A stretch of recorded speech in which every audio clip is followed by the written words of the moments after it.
Namaste everyone. In this video, we'll be solving a problem on kinematics. And this particular problem is a problem of free fall, which happens under a constant acceleration and acceleration due to gravity. That's what is called. And that value will be minus 9.81 meter per second square. So what's given here is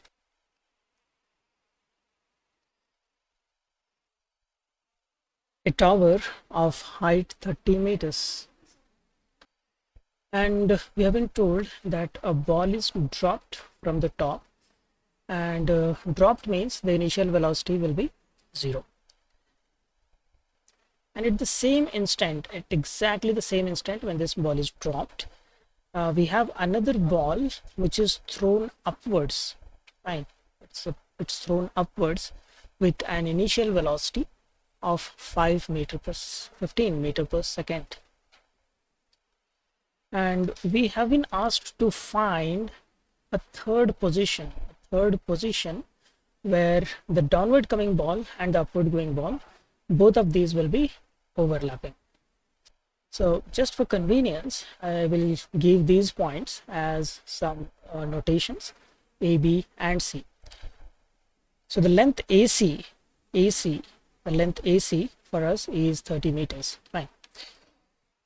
Let's use a simple convention here to avoid any confusion. All the downward motion parameters, we will write it as with the subscript 1, and all the upward motion parameters we will write with subscript 2.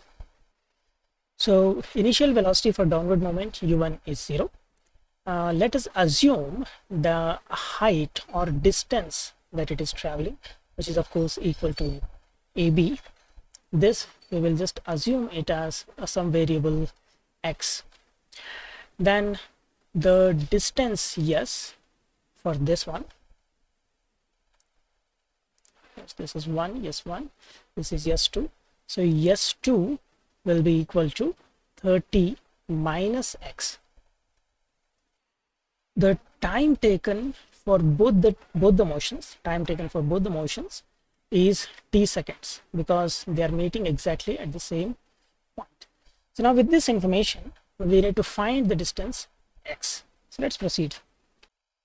Now here I have written all the three equations that we can use on these two motions. Both are undergoing free fall, and hence the acceleration is going to be constant at negative 9.81 meter per second square. And these are the equations which we can apply on them. So first equation has final velocity in it, which we don't know about. We just know the value of s, u and t. And this equation, the second equation, is most appropriate for that purpose. So let's go ahead and substitute that. So we get s1 equals u1 t1 plus half a1. So of course a is constant and t is also constant, so we don't need to take same over here. So let us substitute. The value of u is 0 because it is starting with initial velocity 0, free fall. And of course the value of a is negative 9.81, and the value of t, let's take it as t itself. And on that side, s1, we know it's equal to x. So we get x equals of course because x is in downward direction, that as well we have to take it as negative. So minus x equals minus 9.81 t square by 2. So let's call this as equation number 1. Next, let's go for the second motion, that is s2. So s2 will be equal to u2t plus half at square. So again we have to substitute s2. We know it is 30 minus x, but this one is going to be in upward direction, so it has to be positive. u2 is as well in upward direction, so it's going to be 15. T we don't know, keep it as it is. And of course this is plus half into minus 9.81 t square.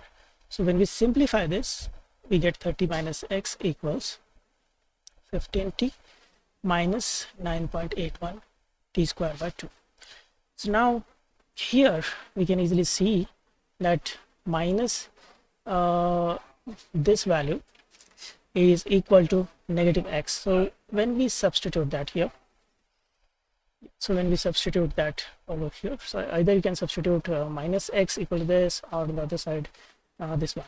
Let's go ahead and just substitute minus x equals minus 9.81 t square by 2, and on the other side we have this. So this whole term gets cancelled, and we are just left with 30 equals 15 times t.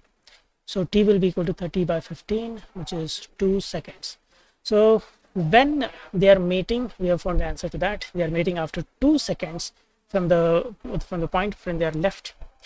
Now what we need to find is where exactly, and to find where, either we have to find the length AB or BC, one of them we need to find. So that of course means we just have to find x. So let us take this equation and substitute it in the above equation to get value of x. So we know here that negative x equals minus 9.81 t square by 2, and of course this is going to cancel, and when we substitute the value of t over here, which is 2, so 2 square by 2, that gets cancelled, and we're just getting 2 times of that.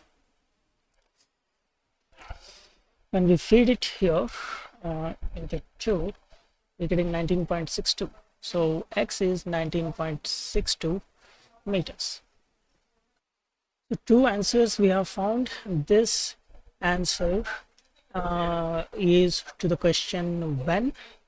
This answer here is to the question where.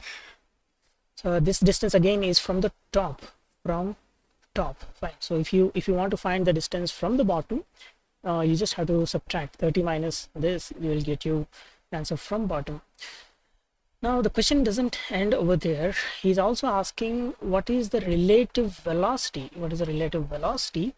when they actually cross.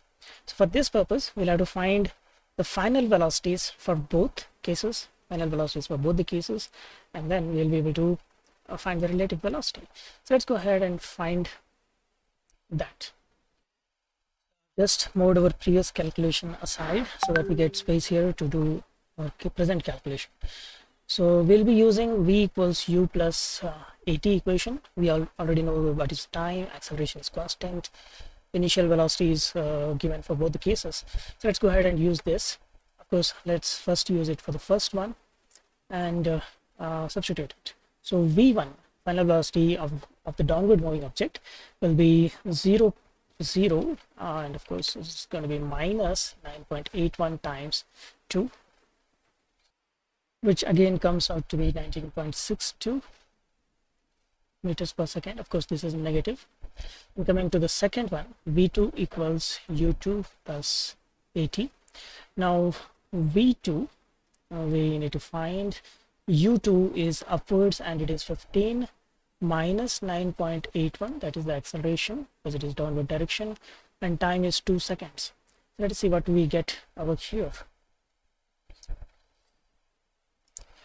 Okay, so 15 minus 9.81 into 2, so that's giving us minus 4.62. So if we find that both the objects are moving in downward direction when they cross each other. Now relative velocity we need to find. So let's find the relative velocity. That will be equal to v1 minus v2. This difference we'll have to find. So minus 19.62 minus of minus 4.62. That gives us, okay, so minus 19.62 plus 4.62 minus 15. So minus 15 meters per second. You can just ignore the negative. It will be negative or positive depending on whether we take relative motion of first object with respect to second or second object with respect to first. The value itself is very important over here. So that ends our solution. This is the third and final solution that we want, that is of relative velocity. Hope you have understood this particular solution perfectly, and in the next video we'll take up another such question. Thank you.